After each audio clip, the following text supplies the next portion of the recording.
राजीव दीक्षित जी series में आपका स्वागत है।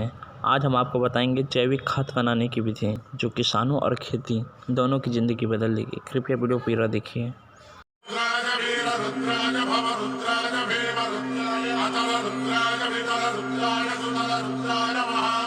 मैं भारत को भारतीयता की मान्यता के आधार पर फिर से खड़ा करना चाहता हूं, उस काम में लगा हूं। जैसे 1 एकड़ खेत आपके पास है, 1 एकड़, तो 1 एकड़ खेत के लिए 15 किलो गोबर ले लो, 15 लीटर मूत्र ले लो। गाय का गोबर तो गाय का मूत्र, बैल का गोबर तो बैल का मूत्र, भैंस का गोबर तो भैंस का मूत्र। 15 किलो गोबर, 15 लीटर मूत्र, ये दोनों को आपस में मिलाओ। प्लास्टिक का एक ड्रम ले लो और उसमें गोबर मूत्र को मिलाओ। फिर इसमें डालो 1 किलो गुड़। बढ़िया खाद बनाने का तरीका, 1 किलो गुड़ डालो, गुड़, और 1 किलो डालो इसमें दाल का आटा, चने की दाल, मटर की दाल, जो दाल सबसे सस्ती है वो दाल का आटा। मेरे गांव में मटर की दाल बहुत सस्ती है तो हम मटर की दाल का आटा डालते हैं। आपके गांव में अगर खेसारी की दाल सस्ती है, आप खेसारी की दाल का आटा डालो। खेसारी की दाल पीस लो, उसका आटा बन गया, ये डालो। तो 1 किलो खेसारी की दाल का आटा, 1 किलो गुड़, 15 किलो गोबर, 15 लीटर मूत्र, ये चारों चीजों को मिलाओ। और मिलाने के बाद किसी भी पुराने पेड़ के नीचे से खोदी गई 1 किलो मिट्टी इसमें डालो।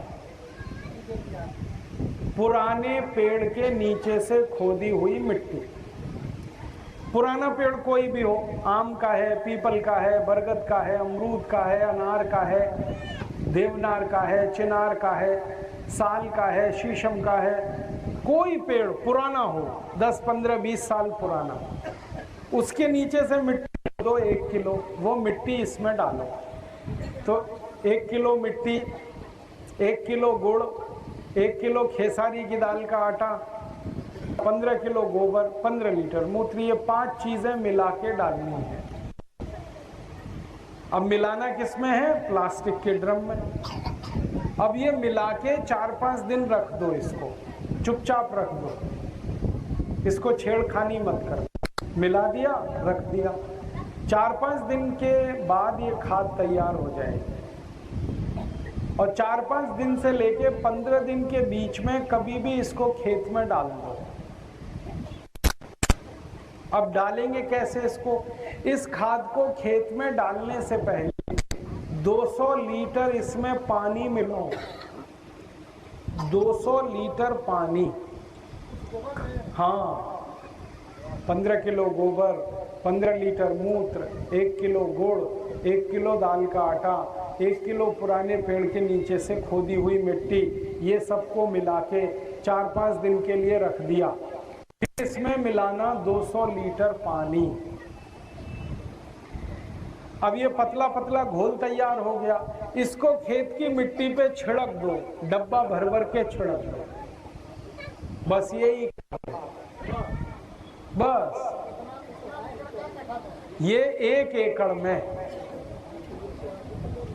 और छिड़कना इतना है कि मिट्टी गीली हो जाए, बस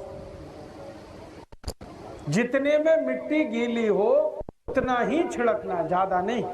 अगर आप बीज डाल रहे हो तो बीज डालने से 2-3 दिन पहले छिड़क दो, परिणाम बहुत अच्छा आएगा।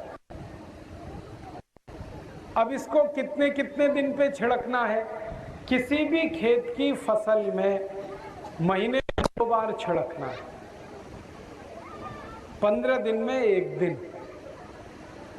जैसे आज आपने छिड़क दिया तो 15 दिन बाद फिर छिड़कना, फिर 15 दिन बाद छिड़कना। अगर मिट्टी खाली है, खेत खाली है, तो इसको छिड़कना आसान है। अगर खेत में फसल खड़ी हुई है तो तब आप ऐसा करना कि जब लगाते हो खेत में तो पानी में ये मिला देना, डब्बा भर भर के। जैसे खेत की नाली में पानी जा रहा है ना, उसमें डब्बे से ये खाद भर भर के डाल देना, तो पानी के साथ पूरे खेत में चली जाएगी। और किसी भी फसल में आप ये लगाओ, धान की फसल है, गन्ने की फसल है, दाल की फसल है, सब्जियों की फसल है, गेहूं की फसल है, कोई भी फसल में लगाओ 15 दिन में 1 दिन। अब ऐसा सोचो, मान लो 3 महीने की फसल है तो 6 बार लगाओ, 4 महीने की फसल है 8 बार लगाओ, 5 महीने की फसल है 10 बार लगाओ, ठीक है। और मान लो खेत खाली पड़ा है तो भी ये छिड़क तो 2 ही खाद बना है, तो अगली फसल जब लोगे उसमें ये पूरा फायदा देगी आपको।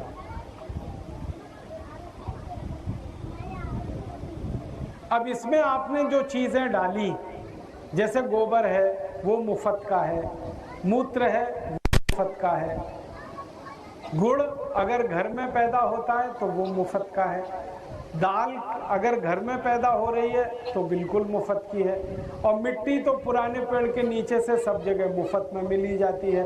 तो ये खाद बिल्कुल मुफ्त में बनेगा। यूरिया डीएपी में तो खर्चा बहुत लगता है, इसमें तो कोई खर्चा नहीं।